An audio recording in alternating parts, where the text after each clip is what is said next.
नमस्कार। The modern school Barmer के इस फेसबुक लाइव को मैं आज लेकर हाजिर हूं, आपका दोस्त Vinod Vitthal.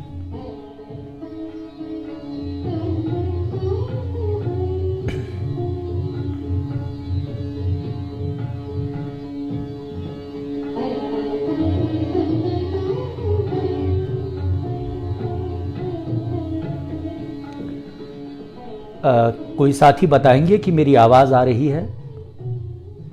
M I audible to all of you?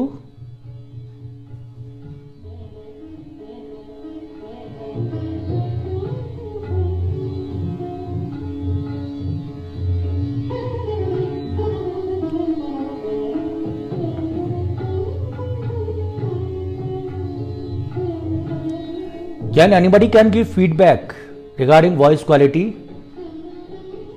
The sitar you are listening is by Nikhil Banerjee. It is Rag Jai Jaivanti. It's a raga of evening.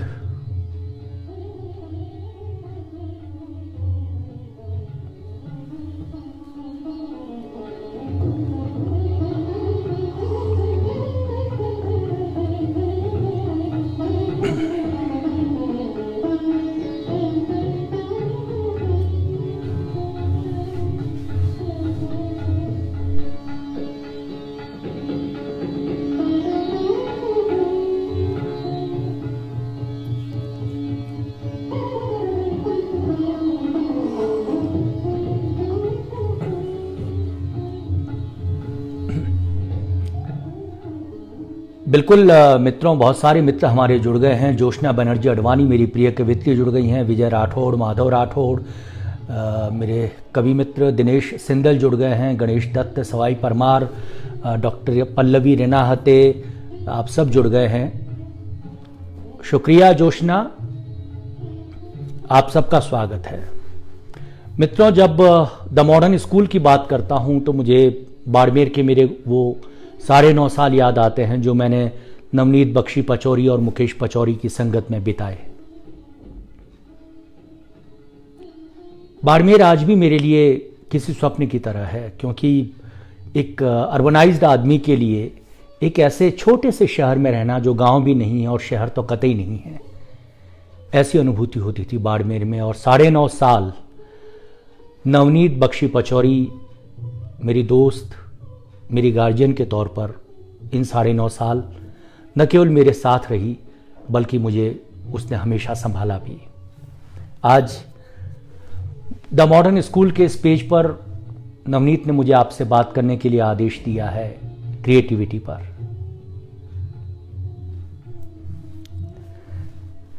मित्रों, क्रिएटिविटी पर जब बात करते हैं तो सवाल यह आता है कि क्रिएटिविटी है क्या? क्या चीज है क्रिएटिविटी? क्यों चाहिए ये? क्योंकि आज के ज़माने में जिसे हम ट्रायोलॉजी कहेंगे, एक तरफ स्टूडेंट है, एक तरफ पेरेंट्स हैं और एक तरफ टीचर्स है। तो स्टूडेंट्स, टीचर्स और पेरेंट्स, इन तीनों की ट्रायोलॉजी के ऊपर जो आज का एजुकेशन सिस्टम टिका हुआ है, उस सिस्टम में क्रिएटिविटी की कितनी गुंजाइश है? क्रिएटिविटी का दखल होना चाहिए, नहीं होना चाहिए? क्योंकि स्टूडेंट्स के पास में एक अपनी यूनिकनेस है, उसके अपनी फाउंडिंग ईयर्स की एक अपनी क्रिएटिविटी है जो उसे हर बार एक नई किक देती है कि वो चीज़ों को नए तरीके से देखे। जबकि पेरेंट्स के पास में उसकी लिमिटेसी है और टीचर कई बार क्रिएटिविटी को स्पेस नहीं दे पाते हैं। शिल्पा श्री, जयश्री गुरनानी, शोभा बारहट, आप सभी का स्वागत है। शुक्रिया मुझसे जुड़ने के लिए, द मॉडर्न स्कूल के पेज से जुड़ने के लिए। अब सवाल यह आता है कि क्रिएटिविटी क्या है और उसकी ज़रूरत क्या है। तो मुझे लगता है दोस्तों कि किसी भी बात की शुरुआत जो है वो किसी किस्से से कर लेनी चाहिए। तो जब मैं क्रिएटिविटी के बरक्स बात करता हूँ और ख़ास तौर से जब मैं बात करता हूँ तो मेरे मायने हैं एक हिंदी कविता का एक छोटा सा हस्ताक्षर, एक छोटा सा कथाकार आपसे बात करता है, तो मुझे मेरा बचपन याद आता है। और मुझे याद है कि मैं प्राइमरी स्कूल में पढ़ता था, सेंट कारमेल में, और वहाँ पर जो मैंने पहली गलती की थी वो ये थी मेरी क्रिएटिविटी की, कि मैंने एक पतला सा हाथी बनाया था। तो मुझे याद है कि मेरी क्लास टीचर ने मुझे कहा था कि विनोद, इतना पतला हाथी होता है कहीं?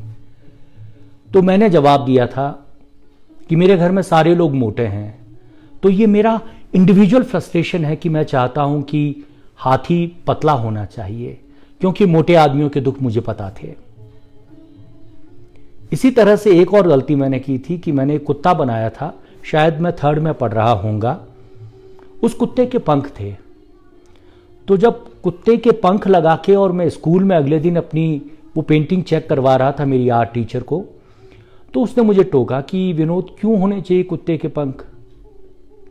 तो मैंने उसे बताया कि भाई कुत्ता भी, उसकी भी इच्छा होती है वो पेड़ पर चढ़े, किसी डाली के ऊपर बैठे। तो उसने कहा फिर वो जब कुत्ता ऊपर चढ़ जाएगा तो कबूतर और चिड़िया को खा नहीं जाएगा या अंडे नहीं खा जाएगा? तो मुझे वाकई लगा ये तो गलत हुआ। तो इन 2 चित्रों ने मेरी क्रिएटिविटी को ट्रिगर भी किया और बैलेंस्ड भी किया, और मुझे ये बताया कि अगर कुत्ते के पंख होंगे तो बायोडायवर्सिटी के हिसाब से, जैव विविधता के हिसाब से, अगर कुत्ता पेड़ पर चढ़ने लग गया या उड़कर पहुंचने लग गया तो होगा ये कि वो दूसरे पक्षियों के लिए खतरनाक हो जाएगा। तो यहां से फिर मुझे समझ में आया कि क्रिएटिविटी का एक संयम भी होना चाहिए, एक धर्म भी होना चाहिए, क्रिएटिविटी की अपनी एक एथिकलनेस भी होनी चाहिए। बहरहाल, जब मैं किस्सों की बात करता हूं तो मेरे जहन में एक और किस्सा आता है, और ये किस्सा था शायद 4th या 5th की बात है, मेरी स्कूल असेंबली का। मैंने एक कहानी सुनाई, वो कहानी मैं आज भी सुनाऊंगा, क्योंकि उस कहानी को सुनने और समझने के मायने ये हैं कि क्रिएटिविटी के बहाने क्रिएटिविटी के डिस्कोर्स तक हम पहुंच पाए। वो कहानी एक ऐसी कहानी है जो आपने और हम सब ने कई बार सुनी और सुन रखी थी, लेकिन उस दिन मैंने उस कहानी को क्रिएटिव तरीके से सुनाने की कोशिश की। शाम का वक्त है, आप भी मेरी तरह ब्लैक कॉफी का आनंद लीजिए। तो कहानी यह है कि एक जंगल होता है, जंगल में खरगोश होता है और कछुआ होता है, दोनों दोस्त होते हैं। जो कहानी आपने सुनी है, मैं पहले वो कहानी आपको सुनाता हूं। तो एक दिन जंगल में रेस होती है, खरगोश भी भागता है और कछुआ भी भागता है। थोड़ी देर चल के खरगोश को लगता है कि कछुआ तो बहुत पीछे आ रहा होगा, तो वो क्यों ना मैं सुस्ता लूं। तो खरगोश जो है वो सो जाता है। कछुआ आता है, खरगोश की तरफ देखता है और चुपचाप आगे बढ़ चलता है। धीरे धीरे चलते चलते विनिंग पॉइंट पर पहुंच जाता है। खरगोश बाद में जग कर पहुंचता है तो देखता है कि कछुए ने तो मेडल पहन लिया है जीत का, और वहां पर जितने भी लोग होते हैं वो एक मोरल देते हैं, slow but steady wins the race. ये कहानी मैंने सुनाई, और ये सुनाने के तुरंत बाद में मैंने कहा लेकिन एक कहानी मैं और सुनाना चाहता हूं। तो मेरी जो प्रिंसिपल थी sister Linda, she was kind enough towards me, और उसने मुझे परमिट किया कि अच्छा सुना दो एक और कहानी। तो मैंने कहा मैंने इस कहानी को नए तरीके से सोचा, और मैंने इसी कहानी को यूं सुनाया जिसे आप भी सुनिए, क्योंकि क्रिएटिविटी के डिस्कोर्स में जाने से पहले इस कहानी को सुनना और समझना हम सबके लिए जरूरी है। मेरी कहानी यह है, एक जंगल होता है, उसमें खरगोश और कछुआ रहते हैं, दोनों आपस में बहुत गहरे दोस्त होते हैं। जंगल में एक दिन रेस होती है, खरगोश और कछुआ दोनों भागना शुरू करते हैं। खरगोश बहुत तेजी से भागता है और थोड़ी दूर चल के उसको लगता है कि कछुआ तो बहुत पीछे आएगा, बहुत धीमे आएगा, क्यों ना मैं सो जाऊं, थोड़ी देर सुस्ता लेता हूं। तो खरगोश जो है वो सो जाता है। कछुआ धीरे धीरे धीरे धीरे पहुंचता है, खरगोश को देखता है कि वो तो सो रहा है, और कछुआ कहता है अरे ये क्या। वो उठाता है खरगोश को, भाई उठो, जीत के लिए तुम डिजर्व करते हो, भागो। खरगोश अचकचाकर उठता है और तेजी से भागने लगता है। थोड़ा सा आगे जाते ही खरगोश को लगता है कि यार ये तो गजब हो गया, आज अगर कछुआ चाहता तो इस रेस को जीत सकता था, वो घूम कर वापस आता है और कछुए को कहता है, दोस्त एक चीज बताओ, तुमने मुझे जगाया क्यों, तुम जीत सकते थे। तो कछुआ कहता है, भाई 2 कारणों से तुझे जगाया मैंने। पहला तो ये कि तू और मैं दोनों दोस्त हैं, तो हार और जीत से बड़ी चीज जो है वो दोस्ती है। और दूसरी ये कि तुम जीत के लिए डिजर्व करते हो। मैं चाहता हूं मेरी दुनिया जो ये जंगल है, इस दुनिया में ये उसूल कायम रहे कि जो डिजर्व करता है उसी को चीज मिले। ये सुनते ही खरगोश की आंखें छलछला जाती है और खरगोश कहता है, भाई अगर तुम इतनी बड़ी बात करते हो तो फिर एक काम करते हैं, तुम मेरी पीठ पर बैठो और हम दोनों भागते हैं और एक साथ विनिंग पॉइंट पर पहुंचकर कहते हैं, दोस्ती जिंदाबाद। तो मित्रों, मेरी इस कहानी का, इस क्रिएटिव कहानी का अंत वहां होता है कि खरगोश ने कछुए को अपनी पीठ पर बिठाया और विनिंग पॉइंट पर दोनों एक साथ पहुंचे और बोले, दोस्ती जिंदाबाद। तो मुझे लगता है क्रिएटिविटी पर बात करने के पहले इस कहानी को सुनना और समझना जरूरी है।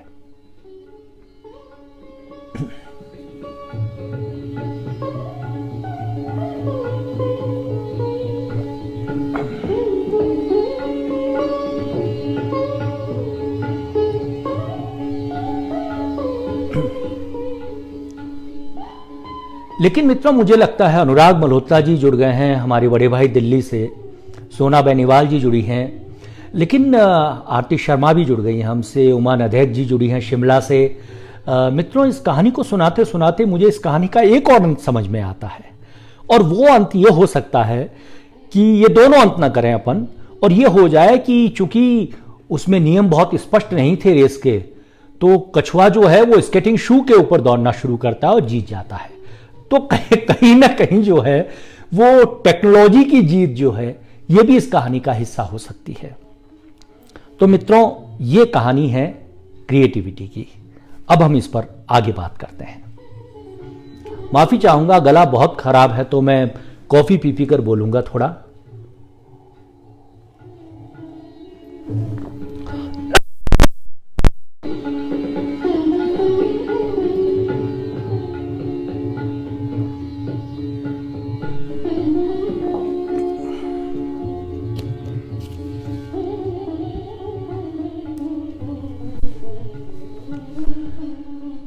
तो मित्रों, क्रिएटिविटी में जो मुझे सबसे पहली चीज समझ में आती है वो ये कि क्रिएटिविटी किसी भी कंपटीशन से परे आपको प्रोफिशिएंट बनाती है।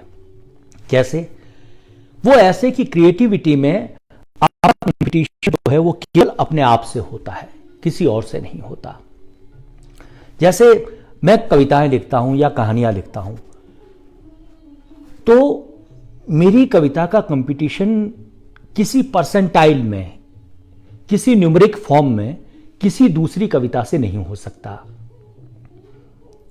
अगर मेरी कोई एक कहानी मैं लिखता हूं तो मेरी कहानी का कंपटीशन किसी दूसरी कहानी से उस तरह से न्यूमेरिक फॉर्म में या परसेंटाइल की फॉर्म में नहीं हो पाएगा।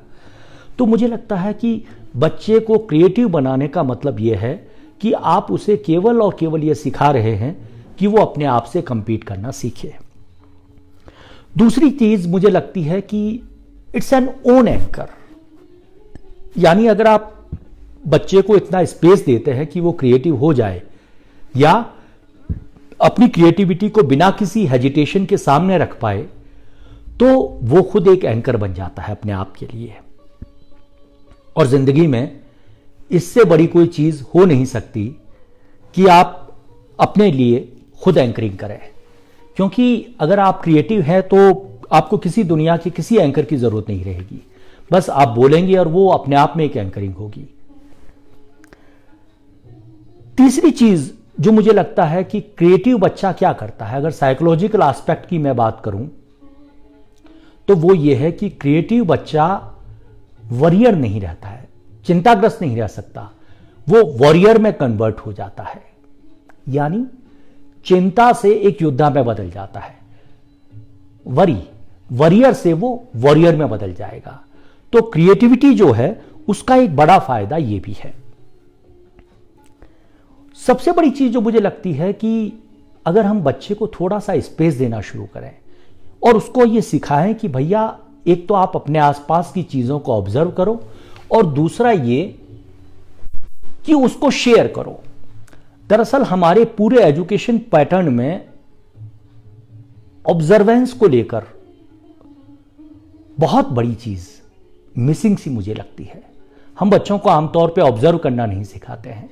आप ये देखिए कि घर में भी अगर बच्चा हमारे पास बैठा है लॉकडाउन के इन दिनों में, तो हम हर बच्चों को मीनाक्षी चौधरी जी नमस्कार, पुखराज जी सियाग नमस्कार, महावीर शर्मा नमस्कार, दुष्यंत परमार नमस्कार, आप सब साथी हमसे जुड़ रहे हैं और हम आज बात कर रहे हैं द मॉडर्न स्कूल बाड़मेर के पेज पर क्रिएटिविटी के ऊपर। तो मुझे यह लगता है कि बच्चे को हम ऑब्जर्व करने की तरफ डाइवर्ट करें, उसको ऑब्जर्व करना सिखाएं।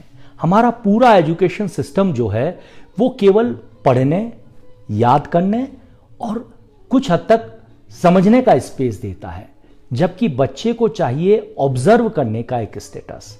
आप ये देखिए कि चांद हजारों साल से देखा जा रहा है, लेकिन उसी चांद को जब शैलेंद्र देखते हैं तो पूरी एक अलग शायरी आ जाती है। उसी चांद को जब साहिर देखते हैं तो अलग शायरी आ जाती है।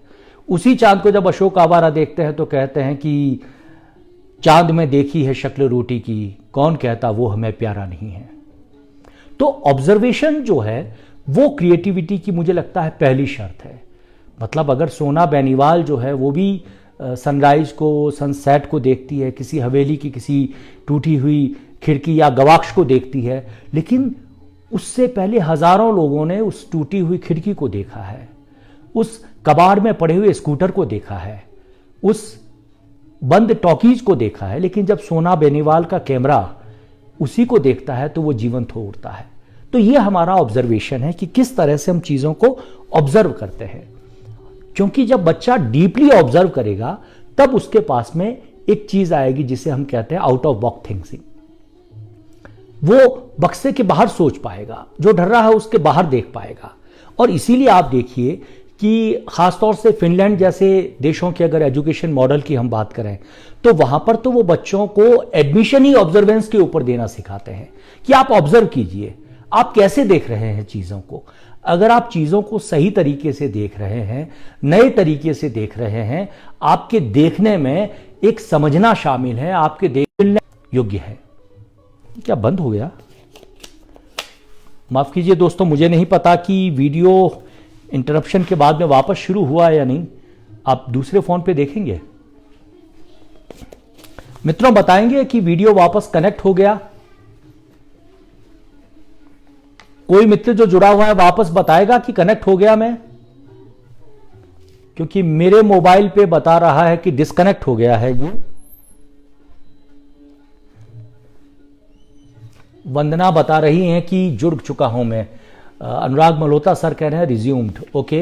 अमिताभ रंजन कानू असमिया कवि हमें देख रहे हैं। बिल्कुल सोना, आपकी तस्वीरें जो है वो जिक्र जमाना है तो उनका जिक्र होना ही चाहिए।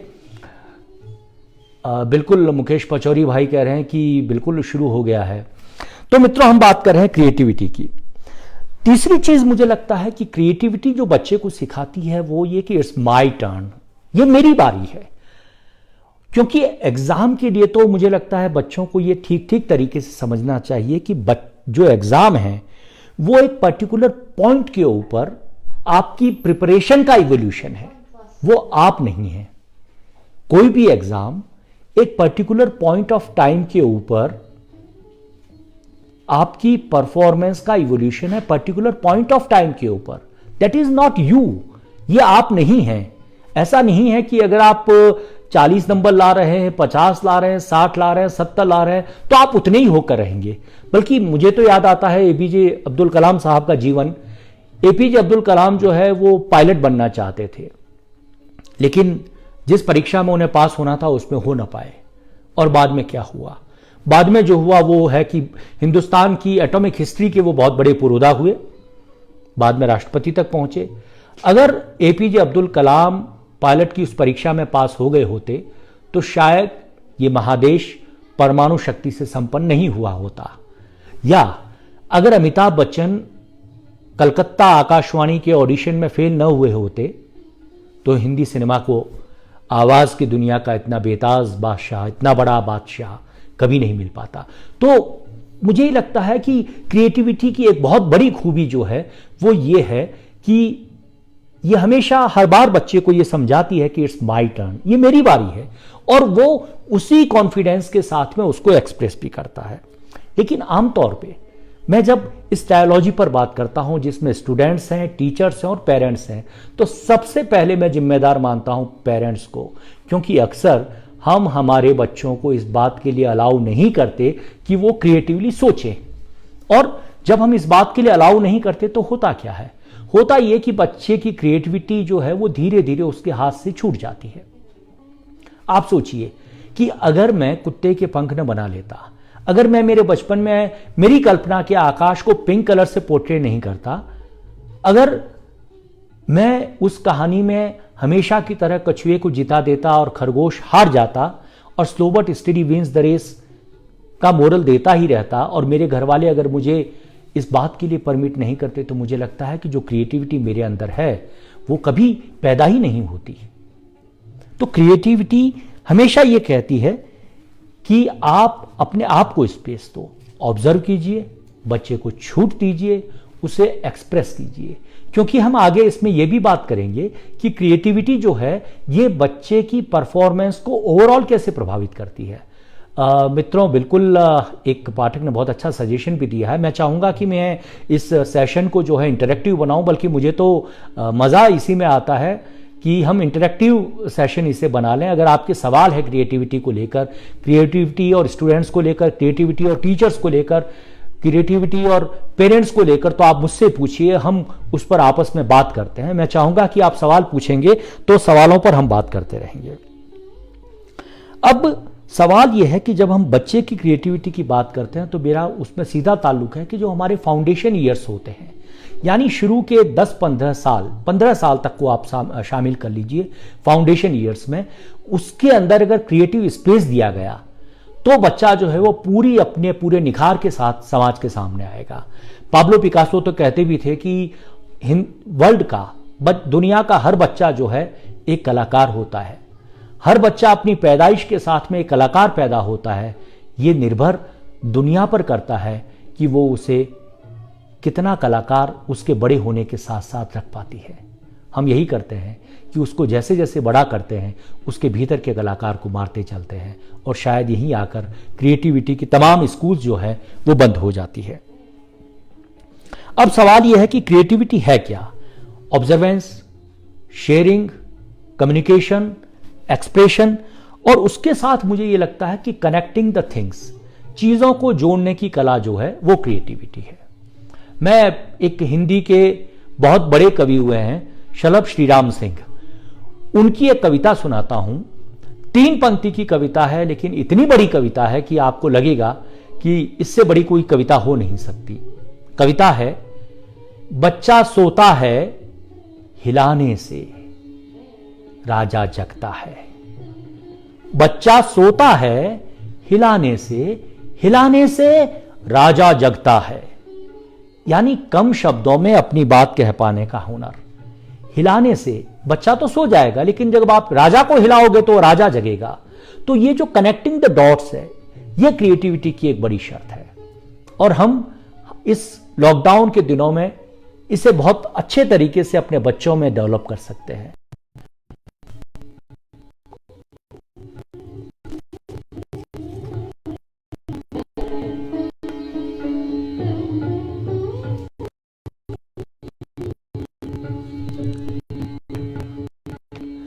अब मित्रों, जब हम क्रिएटिविटी की बात करते हैं तो 2-3 चीजें मैं बहुत संक्षेप में आपके साथ। नमस्कार रश्मि मालवीय जी, नमस्कार।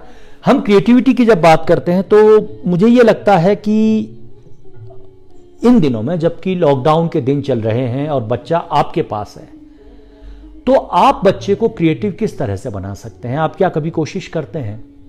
जैसे मैं एक एक्सरसाइज आपको सजेस्ट करता हूं।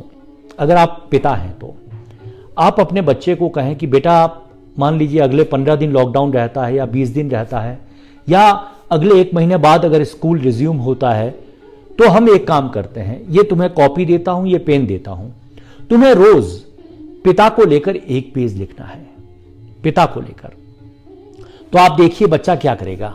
बच्चा पहले दिन पिता के बारे में लिखेगा, मेरे पापा का नाम ये है, पापा उस ऑफिस में काम करते हैं, पापा इतने बजे जाते हैं, इतने बजे आते हैं। दूसरे दिन लिखेगा, मेरे पापा बहुत अच्छे हैं, मेरे बर्थडे के ऊपर चॉकलेट लेके आते हैं, मुझे पिछले बर्थडे के ऊपर मोबाइल गिफ्ट दिया था, मुझे इस बर्थडे के ऊपर लैपटॉप लाने की बात कही है, ये लिख देगा। तीसरे दिन क्या होगा, चौथे दिन, पांचवें दिन, छठे दिन, सातवें दिन, आठवें दिन, 8 दिन तक आते आते आपका बच्चा कहीं ना कहीं हाफने लग जाएगा। और उस समय आप अपने बच्चे को समझाइए कि पिता को ऑब्जर्व करो बेटा, कि वो बच्चा ये लिखे कि मेरे होने से पहले मेरे पिता कैसे थे, मेरे पिता मेरी मम्मी के पति के रूप में कैसे हैं, मेरे पिता मेरे से बड़े भैया या छोटी दीदी के पिता के तौर पर कैसे हैं, मेरे पिता मेरे कजन के अंकल के तौर पे कैसे हैं, मेरे पिता मेरे अंकल के भाई के तौर पे कैसे हैं, मेरे पिता पड़ोसी के तौर पर कैसे हैं, मेरे पिता एक नागरिक या शहरी के तौर पर कैसे हैं। यह चीज बच्चा सीखेगा। हम बच्चों को ऑब्जर्व करना ही नहीं सिखाते, हम बच्चों को वो स्थिति नहीं देते। हम बच्चों को कहते हैं पिता के ऊपर 250 शब्दों लिख लीजिए, शब्दों में कुछ लिख लीजिए। बच्चा चलता है, शुरू के 70-75 शब्द जैसे पिता को वो देखता है उस पर कर देता है, 75 शब्द एक निबंधात्मक दूसरे तरीके से लिख देता है, और बाकी बचे हुए 75-100 शब्द जो है वो बड़ी सामान्य सी और सतही चीजें लिख देगा। अगर हम बच्चे को ऑब्जर्वेशन सिखाएंगे तो उसको ये पता चलेगा कि पिता जो है उसका क्या क्या रोल हो सकता है, क्या क्या डायमेंशन हो सकता है।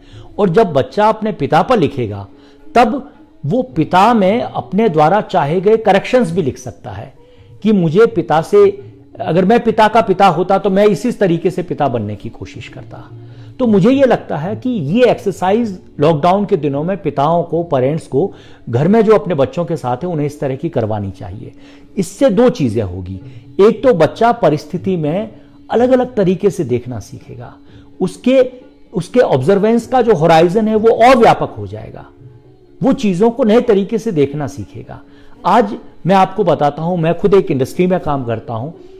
इस दौर में हमारा सबसे बड़ा संकट यह है कि इंजीनियरिंग कॉलेजेस से, IIT से जो बच्चे आ रहे हैं वो बच्चे इतने कन्वेंशनल थिंकर हो गए, इतने ऑर्थोडॉक्स हो गए, इतने वाटर टाइट कंपार्टमेंट में सोचते हैं कि किसी भी नई स्थिति में वो नई बात करने की स्थिति में ही नहीं होते हैं। और इसका कारण यही है कि वो कभी भी क्रिएटिवली चीजों को उन्होंने सोचा ही नहीं, तो अब उनकी आदत ही नहीं है। देखिए मित्रों, इस बेसिक फर्क को हमें समझना पड़ेगा कि जिंदगी में और एजुकेशन सिस्टम में क्या फर्क है। एजुकेशन सिस्टम में यह होता है कि सेशन जब शुरू होता है तो पहले दिन आपको बुक्स दे दी जाएगी, सिलेबस दे दिया जाएगा, एग्जामिनेशन का कैलेंडर दे दिया जाएगा, पूरे साल आपको टीचर्स स्कूल में पढ़ाएंगे।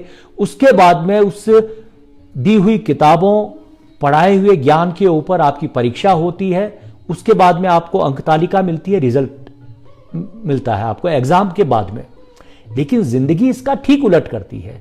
जिंदगी आपको पहले रिजल्ट देती है और लेसन जो है वो बाद में देती है। तो जब हम चाहते क्या है बच्चे से, बच्चा आखिर में जो है वो जाएगा तो जिंदगी के बाजार में, और जिंदगी के बाजार में जब जाएगा तो जिंदगी में तो उसे परफॉर्म करना है। आप ये देखिए कि जब भी बच्चा, चाहे वो इंजीनियरिंग करेगा, चाहे वो डॉक्टरी करेगा, कुछ भी करेगा, आखिर में उसको परफॉर्म करना है। आप जब किसी नौकरी में चले जाते हैं तो उसके बाद में आपके मार्क्स कोई नहीं पूछता है आपको, उसके बाद में आपकी परफॉर्मेंस पूछी जाती है और परफॉर्मेंस याद की जाती है। तब हमें यह जरूरी लगता है कि हम बच्चों को अभी से परफॉर्म करना सिखाएं, क्योंकि क्रिएटिविटी हमेशा सिखाएगी इट्स माय टर्न। अगर मैं एक नई कहानी लिखूंगा तो मुझे यह पता रहेगा कि मुझे इसे कैसे लिखना है। अगर मैं एक नई कविता लिखूंगा तो मुझे पता है कि मुझे इसको इतना कम्युनिकेबल बनाना है। क्योंकि मित्रों, जब हम क्रिएटिविटी की बात करते हैं तो उसकी एक बड़ी शर्त कम्युनिकेबिलिटी भी है। आप ये देखिए कि आप और हम सब लोग सिनेमा के शौकीन होते हैं आमतौर पे और गीत सुनते हैं। कोई भी गीत आप देखिए, किसी भी गीत को पनवाड़ी भी सुनता है, प्रोफेसर भी सुनता है, एक IAS भी सुनता है, एक बिजनेसमैन भी सुनता है, गृहिणी भी सुनती है, टेक्नोक्रेट भी सुनता है, मेडिको भी सुनता है, कॉर्पोरेट के लोग भी सुनते हैं, पॉलिटिशियन भी सुनते हैं। और वो गीत पूरी की पूरी इक्वल इंटेंसिटी के साथ सबको कम्युनिकेट होते हैं। क्रिएटिविटी हमारी कम्युनिकेशन स्किल को इतना इफेक्ट करती है, हमें बताती है कि किसी भी चीज को, किसी भी सिंबलाइजेशन को कितने सिंप्लीफिकेशन के साथ में हम किसी दूसरे तक पहुंचा सकते हैं।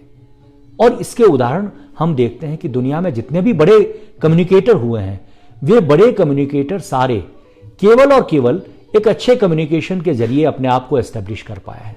मित्रों, लाइट चली गई है, हमारे यहां पर वापस आ गई है।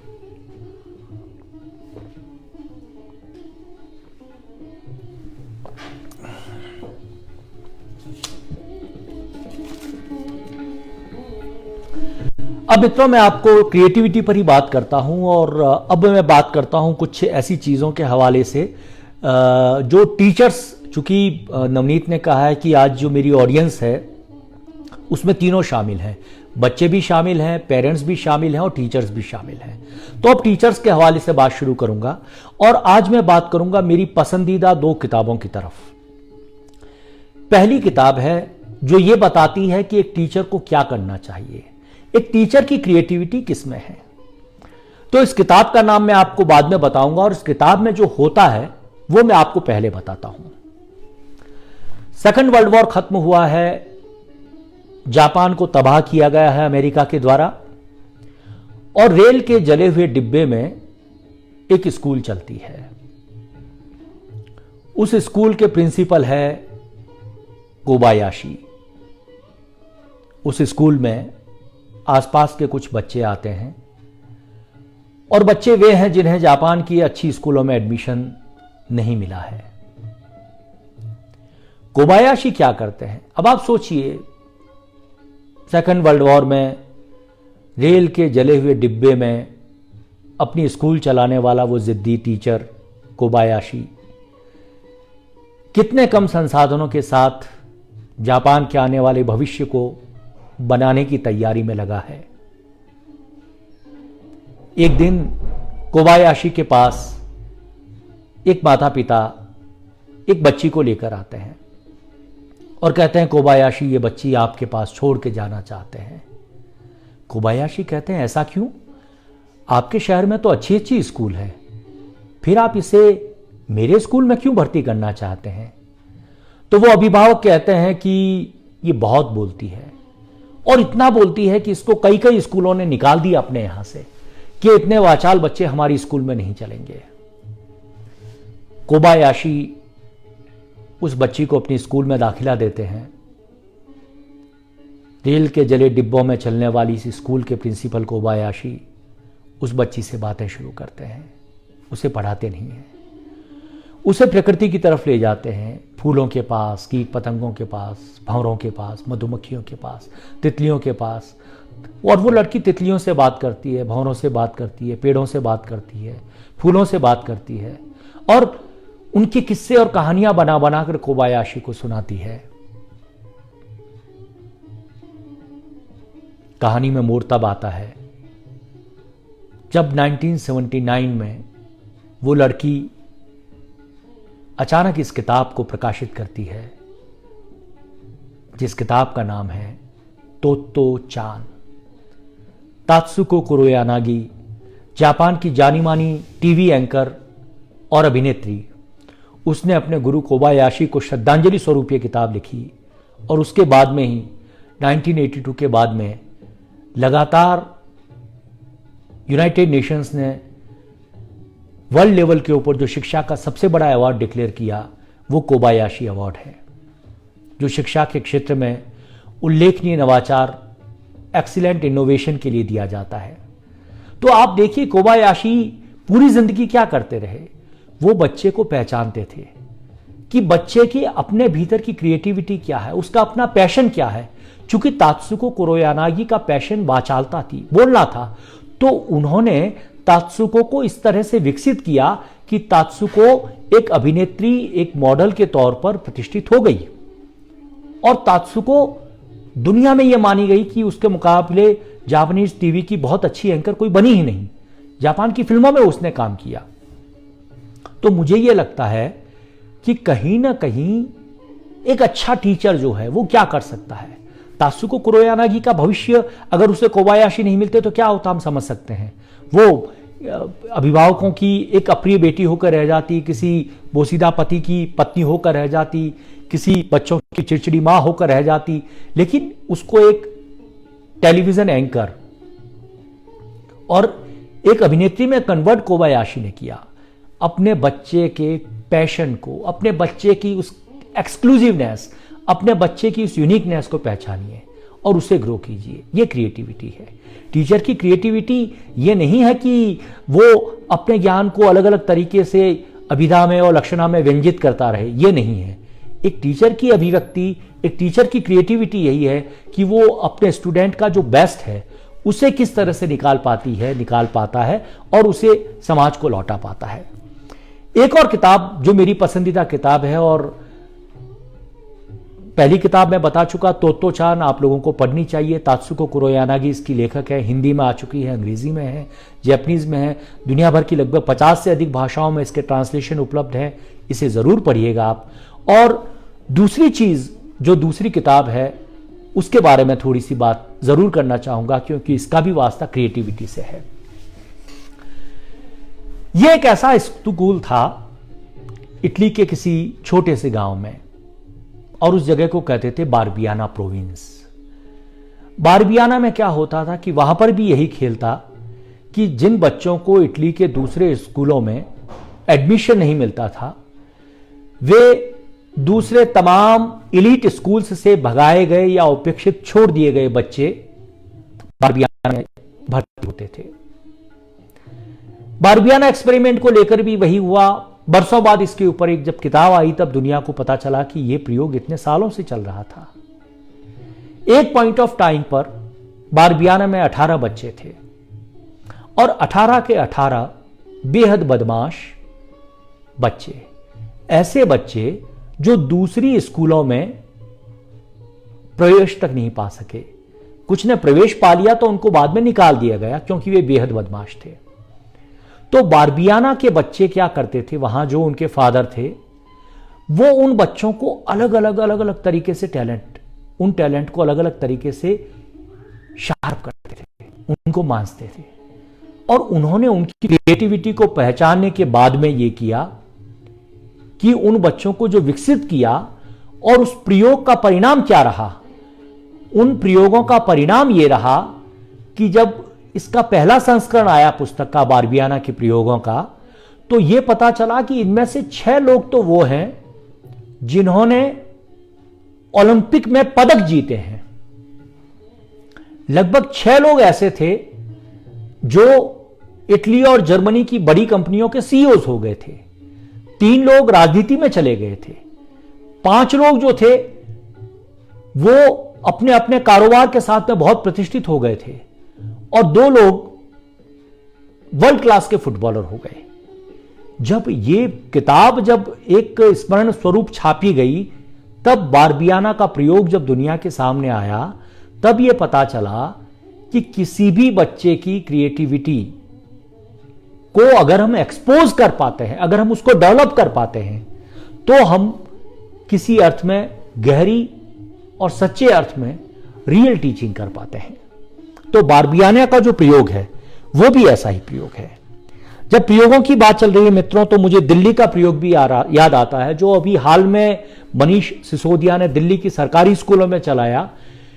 मनीष 9th, 10th, 11th और 12th इन 4 साल के बच्चों को अभी से तैयार कर रहे हैं कि वो बच्चों को स्टार्टअप, एंटरप्रेन्योरशिप और मार्केटिंग, इन तीनों के लिए छूट देते हैं और इन तीनों के बारे में उनकी समझ को विकसित करते हैं। दिल्ली की सरकारी स्कूलें स्टार्टअप को लेकर बात कर रही है अपने बच्चों के साथ, एंटरप्रेन्योरशिप पर बात कर रही है और मार्केटिंग के ऊपर बात कर रही है। और जब वे बच्चे 12th कर लेते हैं और अपने 9th, 10th, 11th, 12th 4 साल अपने विजन, अपने मिशन को जिस तरीके से डेवलप किया है उसको जब कर लेते हैं, तो उसके बाद में दिल्ली सरकार उन बच्चों के स्टार्टअप में इन्वेस्ट कर रही है। यह क्रिएटिविटी है, यह सांस्थानिक क्रिएटिविटी है, इंस्टीट्यूशनल क्रिएटिविटी है, जिसमें कोई भी स्कूल जो है वो अपने बच्चों में इन्वेस्ट करती है। आमतौर पे ये होता है कि इंस्टीट्यूशनल सपोर्ट बच्चों को कम मिलता है, क्रिएटिविटी में कम मिलता है। तो दिल्ली सरकार के इस मॉडल को भी मैं टीएमएस के इस पेज पर याद करना चाहूंगा और दोहराना चाहूंगा। इसी तरह से एक और मॉडल जो मैं इन दिनों देखता हूं और जो मुझे बेहद पसंद है, बहुत क्रिएटिव मॉडल है, उसे भी हमें इंस्टीट्यूशनल सपोर्ट के तौर पर याद रखना चाहिए, और वो है केरला सरकार का मॉडल। केरला सरकार ने क्या किया है, छठी से ही वो विषय देना शुरू कर देते हैं। यानी जो काम उत्तर भारत के स्कूल +1 में आकर या 11th में शुरू करते हैं कि भाई आप साइंस लेंगे, आर्ट्स लेंगे या कॉमर्स लेंगे, वो काम केरला में क्लास 6 से शुरू हो गया। और मैं उसमें वहां के एजुकेशन मिनिस्टर का एक इंटरव्यू पढ़ रहा था इंडियन एक्सप्रेस में, जिसमें वो ये कहते हैं कि हम बच्चों को 6ठी, 7वीं, 8वीं, 9वीं, 10वीं, 11वीं, 12वीं 7 साल का टाइम देते हैं कि वो अपने सब्जेक्ट को समझ ले और रिव्यू कर ले। अगर उसका कोई इंटरेस्ट है तो वो उसको कंटिन्यू करे, अदरवाइज कॉलेज तक आते आते उस बच्चे के सामने दूसरी चीज भी आ जाए जिसके ऊपर वो अपना विकल्प चुन सके। तो मुझे लगता है कि इंस्टीट्यूशनल क्रिएटिविटी का भी जमाना है, और अब केरला सरकार की तरह हम सबको भी इस पर सोचना चाहिए कि हम बच्चों को कितना स्पेस देते हैं कि वो अपनी पसंद के विषय को पैशन बना पाते हैं या नहीं बना पाते हैं। तो हमें इस पर भी बात करनी चाहिए और सोचना चाहिए। एक और चीज जो मुझे आखिर में लगता है बच्चों के लिहाज से क्रिएटिविटी की, कि बच्चों को भी ये चाहिए कि वो अपने विषय को सिर्फ पढ़े ही नहीं, बल्कि उनके रिप्रोडक्शन में, उसकी अंडरस्टैंडिंग में और उसके रिप्रोडक्शन में क्रिएटिविटी लाए। क्योंकि यह पाया गया है, सीबीएसई ने अभी 2 साल पहले एक रिपोर्ट तैयार की थी और उसे पब्लिश भी की, कि किस तरह से जो आंसर अटेम्प्टिंग जो है, आप रेस्पॉन्स जो है, वो आपकी क्रिएटिविटी के ऊपर डिपेंड करता है। जब आपसे 30 शब्दों में उत्तर मांगा जा रहा है, 50 शब्दों में उत्तर मांगा जा रहा है, या 80 शब्दों में, 100 शब्दों में मांगा जा रहा है, तो उसको आप कितना क्रिएटिवली जो है वो उसको आप रेस्पॉन्ड करते हैं, उससे आपके मार्क्स बनेंगे। और मित्रों, मैं आपसे फिर कहूंगा कि आप अपने सवाल जो है वो पूछ सकते हैं। बिल्कुल निशा खत्री कह रहे हैं कि शायद इसीलिए केरला का लिटरेसी रेट ज्यादा है। बिल्कुल निशा, केरला का लिटरेसी रेट भी ज्यादा है। उषा रानी राव जो है बेंगलोर से जुड़ी है, शुक्रिया। प्रिया वर्मा, आप भी टीचर हैं और आप भी जुड़ी हैं, आपका भी शुक्रिया। बिल्कुल ठीक कह रही हैं आपकी। मनीष सिसोदिया ने नतीजे भी दिए हैं और सकारात्मक और स्वीकार करने योग्य है। बिल्कुल ठीक कह रहे हैं आप। अब एक चीज मुझे आखिर में जो कहनी है, मैं चाहूंगा कि आप अपने सवाल जो है वो लगातार पूछते रहें, क्योंकि संसार का हर बच्चा जो है वो यूनिक है, नया है, क्रिएटिव सोल है। वो टीचर के सामने सबसे बड़ा चुनौती यही है कि वो किस तरह से हर साल अपने आप को क्रिएटिवली अपग्रेड करे और पढ़ाए।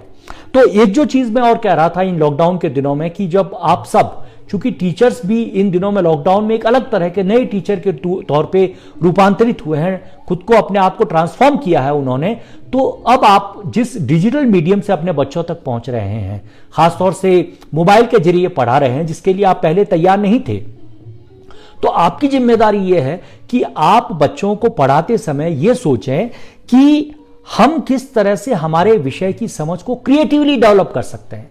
जैसे मैं आपको छोटे छोटे कुछ एग्जाम्पल देता हूं।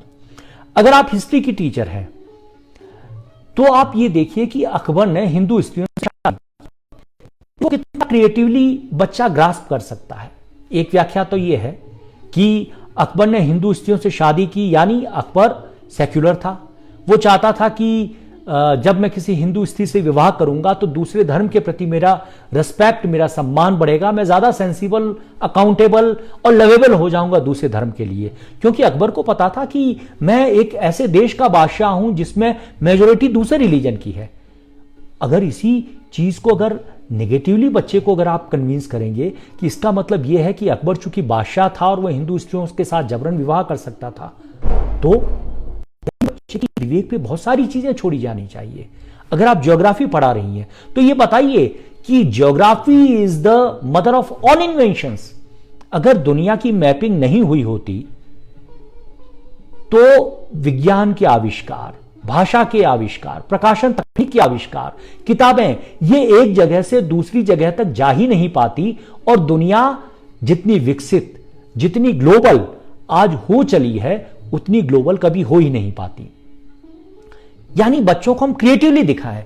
बल्कि मुझे तो कई बार यह भी लगता है कि ज्योग्राफी के टीचर को यह भी चाहिए कि सब कॉन्टिनेंट जो है उनको वो कैसे ये बताए कि ये दुनिया किस तरह से एक थी, किस तरह से किन परिवर्तनों की प्रक्रिया के चलते वो दुनिया टूटी, किस तरह से सब कॉन्टिनेंट्स अलग अलग हुए और उनको जोड़ने का क्या तरीका था। उन्होंने कैसे देखा कि कौन सा सब कॉन्टिनेंट किस सब कॉन्टिनेंट से जुड़ा हुआ था, उसके लिए किस किस तरह की जियोलॉजिकल और जियोग्राफिकल एक्सरसाइजेस हुई। ये चीजें पढ़ाई जा सकती है। हम हमारे विषय को क्रिएटिविटी देकर पढ़ाएं ताकि उसकी सार्थकता उनकी जिंदगी में बनी रहे। और मुझे एक चीज ये भी लगती है मित्रों कि एक टीचर के तौर पर टीचर की जिम्मेदारी ये भी है कि वो बच्चों को इसलिए भी बताएं क्रिएटिविटी के साथ पढ़ना, क्रिएटिव बने रहना, क्योंकि अब जो दौर आ रहा है मित्रों, इस बात को याद रखिए कि पहले के दौर में यह था कि एक स्किल से आप 50 साल जी सकते थे। मेरे जमाने में यह आ गया कि 30 साल का जमाना था जब मैंने करियर शुरू किया कि 30 साल बाद में आपकी स्किल जो है वो बदल जाएगी। लेकिन अब दौर ऐसा आ गया है कि हर 5 साल में आपकी स्किल ऑब्सोलीट हो जाती है। जो लोग कंप्यूटर का इस्तेमाल करते हैं, मोबाइल का इस्तेमाल करते हैं, आईटी सेक्टर से जुड़े हैं, वो तो अब ये कहने लग गए हैं कि हर 2 साल में टेक्नोलॉजी जो है वो ऑब्सोलीट हो जाती है। तो अब हमें बच्चों को इसलिए भी ज्यादा क्रिएटिव बनाना है क्योंकि टेक्नोलॉजी का इतना भीषण प्रवाह हमारी जिंदगी में आ गया है कि हर 3, 4, 5 साल, अधिकतम 5 साल पकड़िए, 5 साल बाद में हर आदमी का नॉलेज, उसकी स्किल, उसकी टेक्नोलॉजी वो ऑब्सोलीट हो जाएगी और उसको अपने सर्वाइवल के लिए नए संघर्ष करने पड़ेंगे, अपने आप को अपडेट करना पड़ेगा, अपना एक नया वर्जन जो है वो तैयार करना पड़ेगा। तो मुझे ये लगता है मित्रों कि जो क्रिएटिविटी है उसकी बहुत सारी जरूरतें हमारी जिंदगी में हैं। अब मुझे ये लगता है कि मैं आपको और कहूंगा कि बच्चों के लिए और टीचर्स के लिए भी होना चाहिए। एक चीज और उसके बाद में मैं आपके सवाल लूंगा। एक तो बच्चों को कहा जाए कि जो उनको टीचर पढ़ा चुके हैं उनके लेसन्स खुद तैयार करके वीडियोस टीचर्स को भेजें, ताकि टीचर्स को यह पता चलेगा कि जो पाठ मैंने पढ़ाया उस पाठ को मेरे से कम उम्र क्रिएटिविटी में ताजा सोच किस तरह से उसको पढ़ा रहा है, उसको रिप्रोड्यूस कर रहा है। तो यह बहुत बड़ा अपडेशन का मीडियम हो सकता है। और दूसरा, बच्चा जो है जब अपने पढ़े हुए पाठ को जब वापस अपने शब्दों में, अपने तरीके से जब वीडियो में एक्सप्लेन करेगा तो उससे बड़ी कोई लर्निंग प्रोसेस हो नहीं सकती, ये मुझे लगता है। और दूसरी चीज, मैं नवनीत बख्शी से भी गुजारिश करूंगा कि ऑनर बोर्ड जो स्कूलों में बनते हैं, जिसमें आमतौर पे स्कूल जो हैं वो अपनी स्कूल के आईएएस बच्चे, कुछ फिल्म स्टार्स बच्चे, इन सबको देती है, उसके बजाय कुछ ऐसे बच्चों को भी दिए जाए जो बच्चे बाद के जमाने में एक अच्छे शहरी की भूमिका निभा रहे हैं। कोई बच्चा जो अच्छी बांसुरी बजाता था, कोई बच्चा जो खेल में अच्छा था, कोई बच्चा जो गीत अच्छा गाता था, उन सब के भी ऑनर बोर्ड बनने चाहिए। जब तक हम क्रिएटिविटी को अंडरलाइन नहीं करेंगे तब तक हम क्रिएटिविटी को ज्यादा डेवलप नहीं कर पाएंगे। मित्रों, मुझे जो नवनीत ने आदेश दिया था वो 45 मिनट का था, मैं 48 मिनट बोल चुका हूं। प्रिया वर्मा कह रही हैं कि आपसे बहुत कुछ सीखने को मिला है, being a parent, being a teacher. वाह प्रिया जी, बहुत शुक्रिया, हम तो आपके मुरीद हैं। रचना ग्रोवर जी कह रहे हैं यस मैंने किया है। मैं चाहूंगा कि अब आप में से कोई सवाल हो मेरे साथ पूछने के लिए तो उन सवालों को मैं लेना चाहूंगा। कोई सवाल हो तो आप तुरंत डाल सकते हैं। मैं सवाल आपके देख रहा हूं, इस बीच आप चाहें तो सवाल वापस दे भी सकते हैं। जयश्री गुरनानी जो हैं वो भी कह रही हैं, और बिल्कुल जयश्री आप ठीक लिख रही हैं कि क्रिएटिव फील्ड में करियर के स्ट्रगल बहुत ज़्यादा है। नहीं, जयश्री गुरनानी जी, बिटिया को समझाइए आपकी क्रिएटिविटी में बहुत सारे ज़बरदस्त करियर ऑप्शंस हैं। मैं आपको 2 उदाहरण दूंगा। एमएफ हुसैन हिंदुस्तान के सबसे महंगे पेंटर रहे और जिनकी फॉर्मल एजुकेशन काबिल तारीफ कभी नहीं थी। और दूसरे में आपको बताऊंगा नीलेश तिवारी, एक ऐसा आईआईटीएन बच्चा, आईआईटी मुंबई के प्रोडक्ट थे और उन्होंने कभी किसी कंपनी में नौकरी नहीं की, जिंगल बनाने चले गए, एडवर्ल्ड में बनाने चले गए और जब लौटे तो दंगल जैसी फिल्म बनाई। अश्विनी अय्यर तिवारी के पति हैं नीलेश तिवारी, दंगल के लिए याद किए जाते हैं, उनकी पत्नी अश्विनी जो है वो नील बटा सन्नाटा के लिए याद की जाती है। तो अब वो चीज सोचने की जरूरत नहीं है कि अब क्रिएटिविटी में कैरियर नहीं है, क्रिएटिविटी में जबरदस्त कैरियर है, बशर्ते कि क्रिएटिविटी को हम एक कमिटमेंट के साथ में करें और क्रिएटिविटी को लगातार हम आगे बढ़ाते रहें। तो और जो भी आपके सवाल हैं वो आप बढ़ाते रहें। मैं चाहूंगा कि जो मेरे दर्शक हैं वो सवाल पूछते रहें। निशा खत्री जी कह रही हैं कि social science is one of the most interesting subjects, I love being creative while teaching it. बिल्कुल आपके लिए सबसे ज्यादा स्पेस होता है। अमिताभ पांडे कह रहे हैं कि ऑब्जर्वेशन और क्रिएटिविटी हर विषय में जरूरी है। बिल्कुल सही कह रहे हैं। नेमिचंद खत्री भी जुड़े हुए हैं। रचना ग्रोवर मैम आपका बहुत बहुत शुक्रिया। मैं चाहूंगा अगर कोई सवाल हमसे सवाल जो पूछे हैं कि ये सवाल पूछ रही हैं रचना ग्रोवर की जब तक सीबीएसई बदलाव नहीं करेगा तब तक क्या बदलेगा। बिल्कुल ठीक कह रही हैं रचना जी, लेकिन मुझे लगता है कि सीबीएसई का चेंज जो है, बदलाव जो है, ये इंस्टीट्यूशनल चेंज है, ये आएगा, धीरे धीरे आएगा।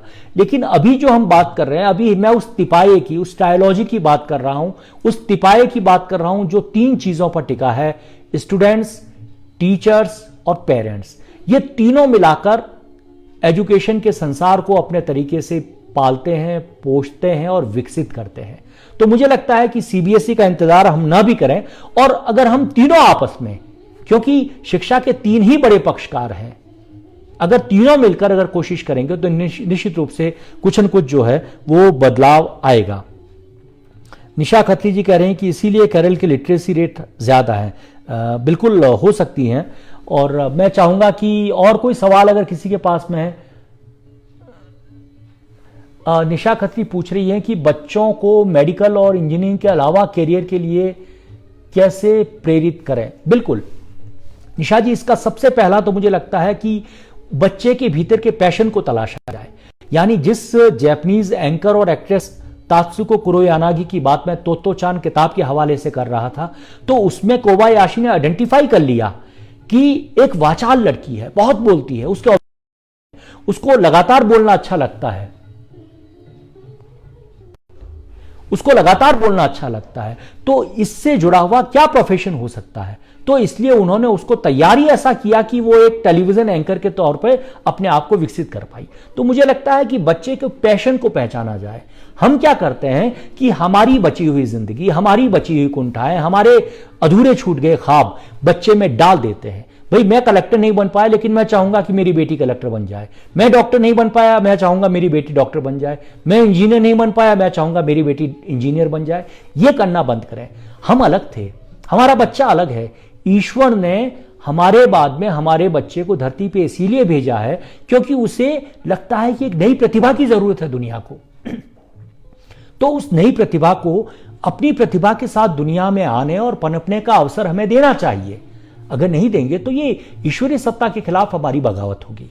बिल्कुल। और मैं चाहूंगा कि और कोई सवाल आप पूछते रहें। एक सुरेश अथवानी जी पूछ रहे हैं कि is giving freedom to child is providing a chance for creativity. Yes, you got my point. Giving the freedom to the children is really giving a chance of creativity, because freedom and creativity is a correlative thing. If we do not give appropriate freedom to our kid, he will never able to explore its creative arenas.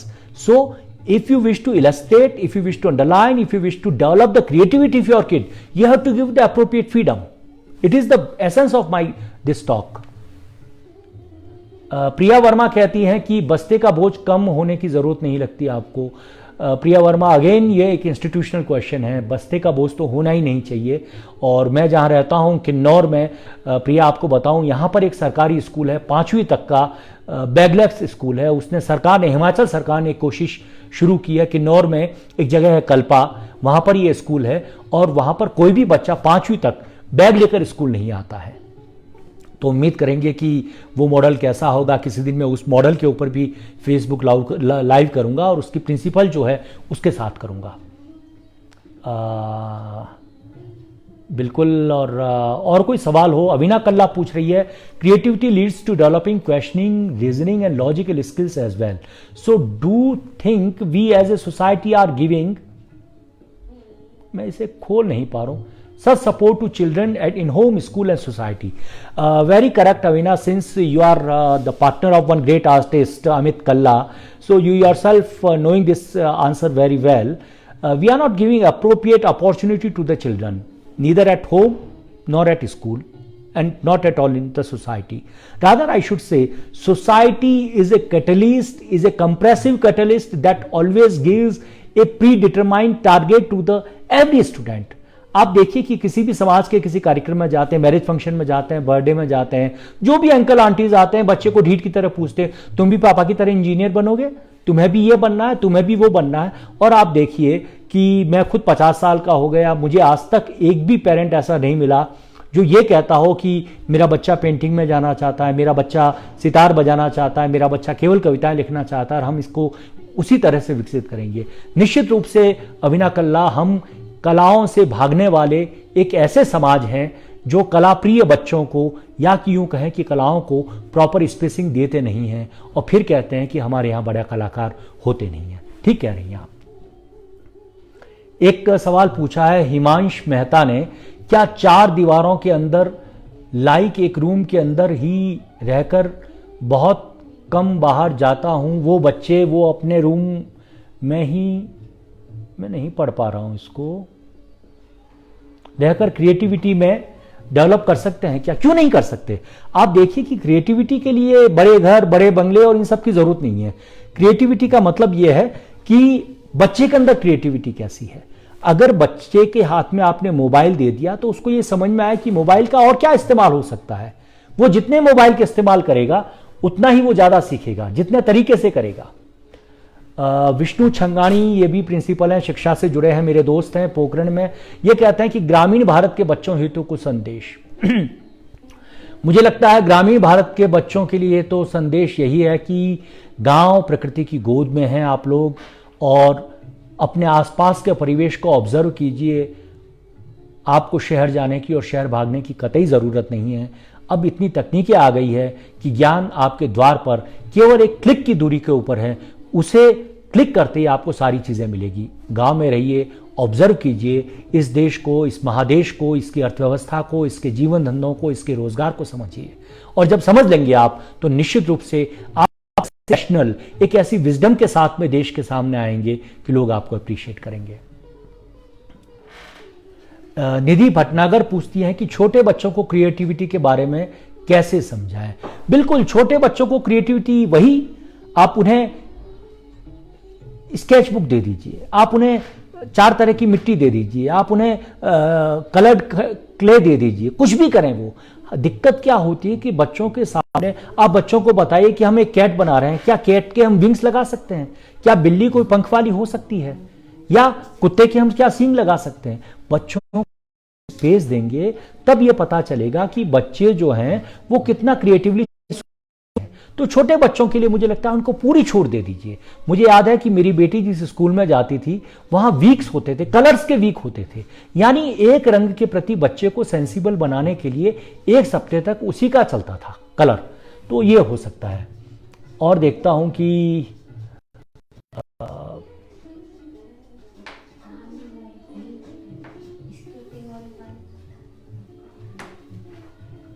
और कोई सवाल हो तो आप पूछ सकते हैं। वर्मा जी लिखती हैं कि मेरा 6 साल का बेटा कविता लिखता है। बिल्कुल उसे लिखने चाहिए, बल्कि आप उसे विकसित कीजिए।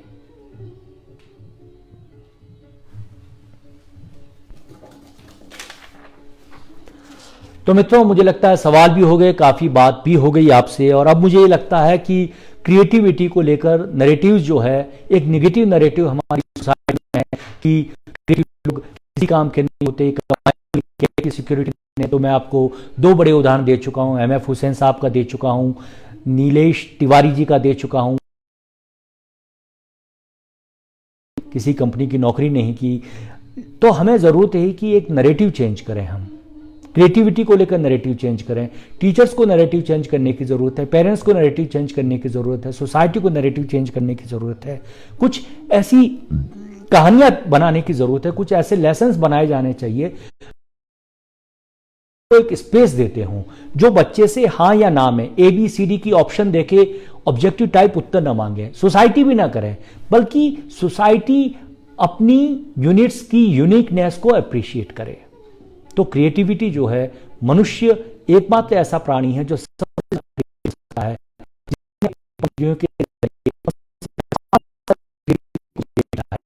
मनुष्य के भीतर, हर मनुष्य अपनी कलाओं से, अपने से, अपने सोचने